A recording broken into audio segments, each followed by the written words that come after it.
Hello, Rabbanit Shira. Shalom, Rabbanit Hamutal. So this week in the Gemara, we have some kind of a riddle.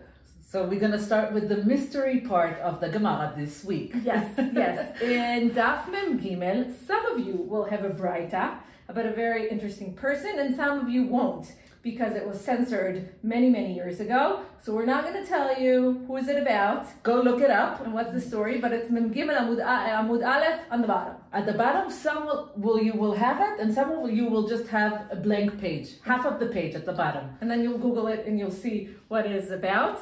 But this week we're in the 6th chapter of Sanhedrin, and we're talking about the not very happy subject of stoning, right? Yes, so we have 4 different kinds of mitot Beit Din, meaning a person, the Beit Din have decided that he needs to be... He's guilty. That he's guilty, yeah. But not only that he's guilty, but his punishment is death by the Beit Din. Right. But meaning by people and not by HaKadosh Baruch Hu. Right. Not mita bidei shamayim, but mita bidei ben adam. Exactly. So the Beit Din is in charge to go through with the punishment. So there are 4 different kinds of death that the Beit Din is allowed to give. So it's skila, srifa, hereg, v'cheneg. Today we're going to talk about the first one, about skila. Skila is stoning. Right. And the question is, what specific avirot does a person do in order to deserve skila? So because skila is the first one, and because we have skila, we have stoning already in a few places in the Chumash, in the Torah itself, we're going to talk about that in a second. Right. Meaning we're learning the laws of skila from Chumash, from Shmot, and from Vayikra. So Chachamim said that skila is the most severe punishment, meaning for the most severe sins that you could have done, skila is the punishment that you're getting. And I think what we're seeing here, and we're going to see all through Sanhedrin, is that we don't want to get to the point where Beit Din kills someone. No. So even if it's like the sentence is over, everything's over, we're already taking the person to be executed. We have witness, right. We interrogated the witnesses, the court has debated and ruled and decided, right. And still we're trying to reverse the situation and to clear the person and not to get to the death penalty. So the Mishnah on Daf Mem Bet Amud Bet is saying Nigmar Adin. The trial is over. Motziim oto lesoklo. We're on the way to...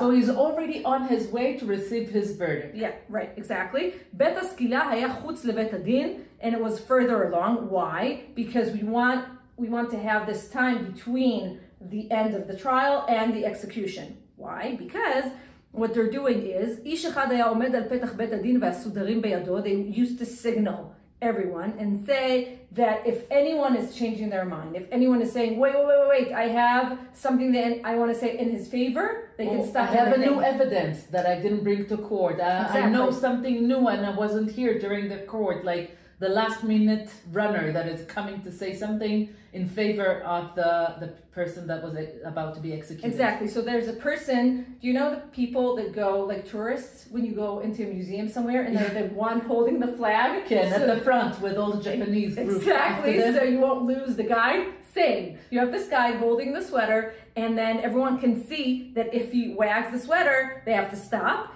And if someone says, Yesh li lelamed zchut alav, they stop everything and listen. And also, the person himself who was convicted, if he says, Yesh li lelamed al atzmi zchut, I have something to say in my favor, they stop, machzirim oto, ve'afilu 4 ו-5 פעמים. Wow. Even if he says that 4 or 5 times, listen, stop. I have something new to say to the court. Exactly. I want to say something that maybe will get me out of it. Exactly. So we're going back to court and we're not going through with the execution. Exactly. Wow. And if everything is done and over and no zchut anymore, they take him chutz ל3 machanot. It's not done inside the community, it's outside of the community. And it's like there's something meaningful about it that if we have to do that, we're going to stone this person, but we're not going to do it next to the Beit Din in the middle of the community. So a few things that we have from it. First of all, it goes down to halacha, of course. And the Rambam in Ilchot Sanhedrin is writing about it in the Perek 13 and Perek 13, הלכה א', מי שנגמר דינו למיתה, מוציאים אותו מבית דין, אחד עומד על פתח בית דין, הסודרים בידו. So you can hear that Mamash is using the same words from the Gemara in Sanhedrin, and he's saying, מי שיודע לזכות יבוא וילמד. Even if just one person is saying, I have a zchut, so we're stopping everything, we're going backwards, even if he says about himself, exactly what we're saying here. So Mamash Rambam is quoting the Gemara that we have here. Now, there's something very special, I don't want to say special because it's a negative thing, about stoning, that you don't have to have anything special. Just everyone can find their own stone. It's done by the community, right? It's not done by an executor, but by the community. And you don't have to be skilled in killing, meaning stones is something that is very, it's immediate, you can find it everywhere. You can find it anywhere, and you don't have to have some sort of skill in order to use it, in order to kill someone. So the thing about stoning is that we're learning it from Chumash Vayikra, that in Chumash Vayikra there's ואל בני ישראל תאמר, איש מבני ישראל ומנהגר הגר בישראל אשר ייתן מזרעו למולך, מות יומת עם הארץ ירגמו באבנים. So if you're giving your son for avodah zarah, to kill him in the ceremony of avodah zarah, so the punishment of giving your son to die in a ceremony of avodah zarah is stoning. But what the Torah and what we're learning, the Gemara is learning from it, that the Torah is emphasizing by Am Haaretz, meaning it's not an executor from the Beit Din, right, but it's actually the people that are doing it. But and we want it to be made publicly. If exactly. This is the kind of a sin, if you're giving out your child to kill him in a process of avodah zarah, we want everyone to know that this is what's going to happen to you. Nachon. So there's two things that I want to say about that. So one is that there's a difference between how we know about skilaf, about stoning from the Chumash, from Shmot and Vayikra, and later on in Dvarim, to how it's written in the Mishnah and in the Gemara. There's a bit of a difference there. Right. And the difference is that it's in the Chumash, it's completely spontaneous. Yeah. And it's more done by the people. Like we said, it's public, it's done by the people. It's something that the Beit Din is saying, okay, he is guilty in killing his kids for the Molech, so we're taking him out to stone him. Yeah. And everyone is going out and everyone is stoning him. And in the Mishnah and in our Gemara, it's much more contained. Meaning it's Beit Din, the Beit Din is doing it, maybe through Bet Haskila, meaning from pushing him from the rooftop, and not exactly everyone stoning him. And the idea is that we don't want it to be so spontaneous. Right. We don't want it to be something that all of the people have the ability to do it, because we're scared that it's a very slippery slope. If we're giving the public, the crowd, the ability to kill someone, it's very dangerous. It's dangerous. That I don't know, someone would want to do something bad to someone, and then all of a sudden everyone is against that person and everyone is starting to stone him. Nachon, it's enough to see Monty Python. I don't know if you're old enough to remember that movie, in order to understand how it could be very done in a wrong way. And because of that, the Mishnah is taking it into a place that it's much more contained. It's through Beit Din, it's the executor of Beit Din. We're keeping the same fundamentals of stoning, right, but it's done differently. And also, we are trying, every step of the way, we're trying to reverse the verdict. We're trying to say, maybe he's not guilty. Maybe he has something new to say. Maybe one of the judges changed his mind. Like, we're not going all through it like in 1 minute, spontaneously, let's go, let's get it done. But we're trying every step of the way to say, maybe we should stop. Maybe the guy with the sweater should raise his hand, and we should stop everything right in the middle. And just like we've learned before in Sanhedrin, even if the evidence are very, very clear cut, we're not allowed to say the verdict on the same day. We have to sleep on it. Right. We have to get up in the day after. Everyone has to hear about it. Meaning there's something about the time that it needs to be very in the right mind and not something that is rushed.